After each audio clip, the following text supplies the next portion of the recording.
back with another book talk. And I feel like it's been forever, but I know the last book talk I did was about the Terra Papers, and I just don't know how long ago that was. But here we are again, and I'm here actually to talk about this time Beyond the Light Barrier. So I'll leave you right here with this. So this book, I remember it called my attention a while ago, and I had it on I have like a list of books that I want to get to, and I had it on my list of books I wanted to get to, and I kept going, okay, one day, and then I eventually was like, okay, now it's time to start reading it, and I started reading it, and actually took me a while. I was reading some of it, then I went to another book, went back to it, so I was back and forth. So I've been reading it for quite some time, and I'm not really a big fan of I think it's because I don't really fully understand technology when they talk about technology in the cosmos and stuff like that. So that was one of I think the reasons why I was just putting it aside, and I'll get back to it later because she does talk. Um, the author of the book does talk quite a lot about technology, and I think it just goes a little bit over my head, like that kind of technology. So I'm just I get lost really quickly, and then my mind loses a little bit of what is she describing, and then I lose the tension. But that's me, that's my limitation. I think a lot of people are very much interested in technology, and she talks about, okay, well, before I say what she talks about with the technology, let's talk about what the book is really about. So this woman, it was written by the author, a South African woman who's no longer with us, but this South African woman supposedly had a relationship, and we're going to from now on assume that all the events that was written in the book actually happened, because that's the easiest way for me to talk about it. So we're not going to put into question whether it happened or didn't happen. Let's just assume, for the greater good of getting information and talking about things, that it did happen, that it was a genuine account of her experiences.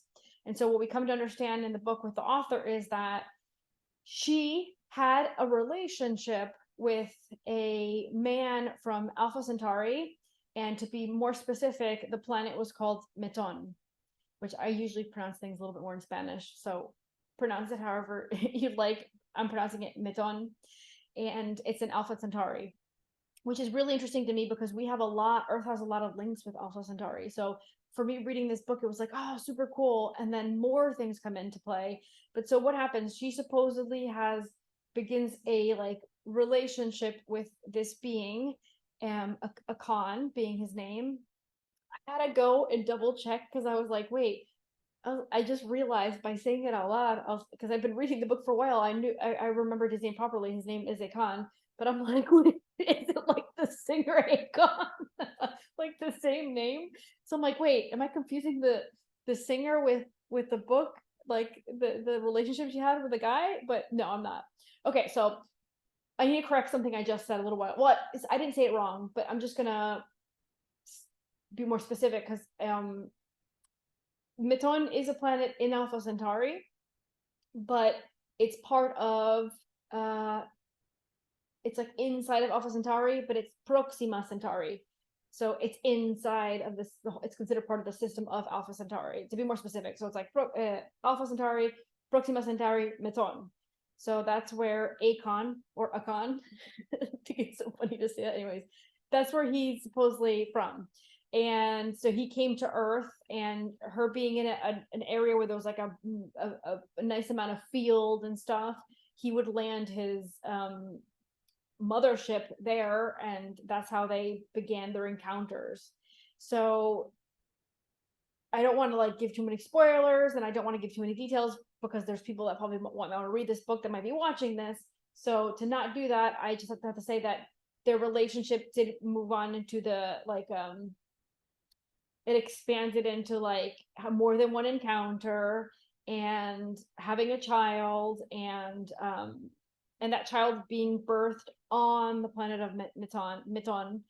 And I don't want to give too much information because I want people to be able to read it for themselves. But that's the basic. She had a relationship with a being from Proxima Centauri, from Meton, and their relationship extended to the point where she was able to have a child with him and on his planet, and then carried out the rest of her life normally, like all of us.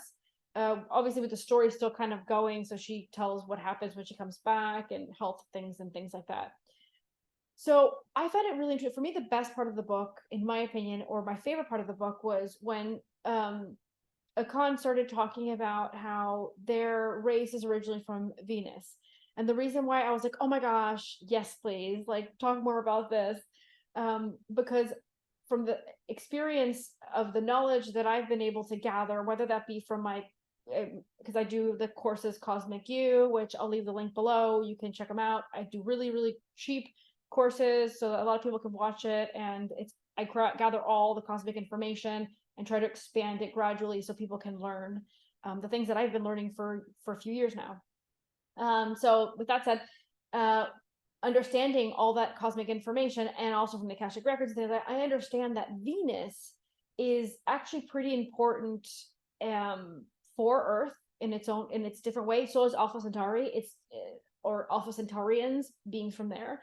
They help a lot with Earth. I guess you could say the beginning, before there was a lot of chaos and a lot of darkness, they were very much present on Earth, assisting with Mother Nature and things like that.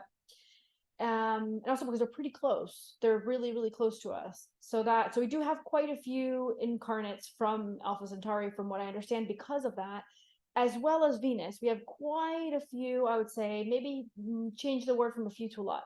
We have a lot of beings that are incarnated that come originally from Venus. And I'm saying originally because a lot of these beings started on Venus and went somewhere else, or started somewhere else, and like moved around and at some point past Venus. So we probably all at some point experienced Venus in some sort of a way. Obviously not me, Lucia, but my soul in other avatar bodies and other forms, physical forms. And so hearing about Venus was interesting because what Akan was saying, that his race was originally from, or the mother race for them was originally from Venus. And I understand that goes for a lot of beings in our solar system, and that goes for a lot of beings in our galaxy as well. Speaking of that, behind me right here, that image, that's of Andromeda. So speaking about our galaxy and beings, where they come from, there are quite a few Andromedas, well, a lot. There's a lot of incarnated Andromedans currently on Earth. So they began in that galaxy, and then they ended up in this galaxy, some of them to be part of the solution to the human evolution that we're going through now, things like that. And so Venus is a really important part of our solar system, and to a lot of beings from our galaxy that have incarnated in other parts of the galaxy as well. So it was really interesting to hear that. I also understand that not only did Venusians decide to incarnate on Earth to also help and be part of the process of the human evolution, some of them didn't choose and actually got stuck. So we have a scenario where before there was a quarantine placed upon Earth, and I'm not talking about the quarantine that you might be thinking that happened in 2020. I'm talking about Earth quarantine that happened way before that, and that was lifted in 2012. Also, more information, I expand upon that. I talk all about that in my Cosmic U courses, so you can also understand that and learn more about that from my Cosmic U course, which, like I said, link is below. So I'm not going to get into that because I kind of already taught that. But understanding that they used to come, like these other races would come in and out of Earth. It was almost like it was easy to come in, especially through inner Earth. And so when they put the quarantine upon Earth, there was a lot of, like, I guess you could say, Venusians in this case, and a lot of other races as well, but specifically we're talking about Venusians. A lot of Venusians got stuck on here on Earth, because once the quarantine was put in, no beings could get out and no beings get in, which was the point of the quarantine, because they were trying to stop negative entities and beings from overtaking even further and bringing our planet into a more negative state. And so that's how a lot of Venusians got stuck, because they would first of all, they're really close, and second of all, they're coming in and out of here a lot. So a lot of commanders from Venus got stuck here. That's another thing, like commanders of motherships, or call it pilot, or whatever you want to call it. And so that, when he was talking about the mother race, I thought, well, that's interesting, because I mean, in a way, we could think about it, Venusians being somewhat of a mother race to us here on Earth as well. because of that, because of the amount of incarnates that are here and how they're just part of this whole system now, because a lot of them got stuck or they chose to come to assist. From what I also understand is that they're ninth dimensional beings, and there's quite a lot going on Venus besides just that. There's a lot. There's even like they have their own realms, like we have archangel realms or angel realm, angelic realm, sorry. We have like an angelic realm that we kind of always pray to, especially me being an angelic healer. They have this their whole other setup going on there where they have their own beings that are angels and angelic beings. So it's super interesting to hear more about Venus. And I'm going to get into that angel stuff eventually. I'm going to be creating a class, a Cosmic U class, to talk more about that, because I think it's important for us to understand these structures. Like not all the planets are calling upon the same angels like we do, right?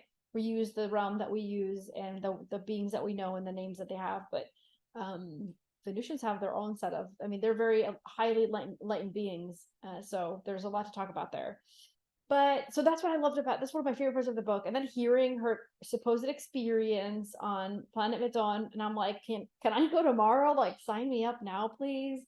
Like, because I would love to experience, if that really did happen, I would love to experience that as well. And of course, we're assuming that it did happen. We're not here to, I'm not here at least to question if it happened. I'm here to like talk about what information can we retrieve from that might further develop what we're beginning to understand cosmically. So that was really interesting.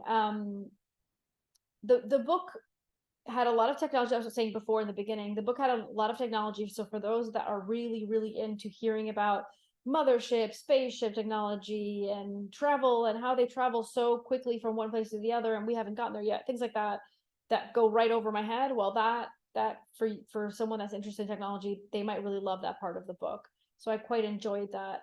I felt really bad for her when she was back on Earth and all the experiences she was having when she was back on Earth, because once you experience an environment that's not a controlled